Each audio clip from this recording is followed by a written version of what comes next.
il 12% partendo dal nulla in 2 mesi, senza soldi, senza partiti, con i complimenti ovviamente al governatore uscente, però siamo riusciti in un'impresa che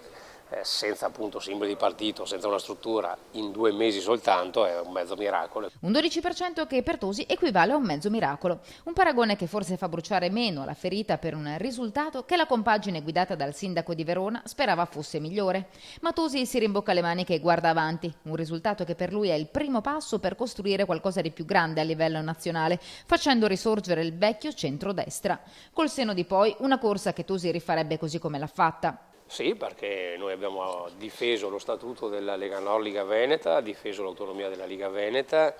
e quindi siccome siamo persone coerenti e il consenso che abbiamo non ce l'ha mai regalato nessuno, i ruoli che abbiamo avuto nel corso della carriera politica amministrativa ce li siamo guadagnati sul campo, voto, preferenza per preferenza. E le preferenze parlano chiaro. Per Padova i più votati sono stati l'assessore all'ambiente uscente Maurizio Conte della lista Tosi con 1763 consensi e il vicepresidente uscente Marino Zorzato per NC di Area Popolare con 2963 consensi. Secondo le prime proiezioni dovrebbero spettare alla coalizione in tutto 5 poltrone in Consiglio regionale, consiglio in cui i candidati sono pronti a mettersi al lavoro in maniera costruttiva. Porteremo avanti con coerenza quello che abbiamo preannunciato e valuteremo le proposte che arriveranno da chi governa la regione, perché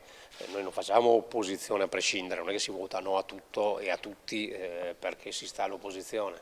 si valuta quello che viene proposto, se c'è qualcosa di buono o di condivisibile non è che ci si deve opporre a oltranza.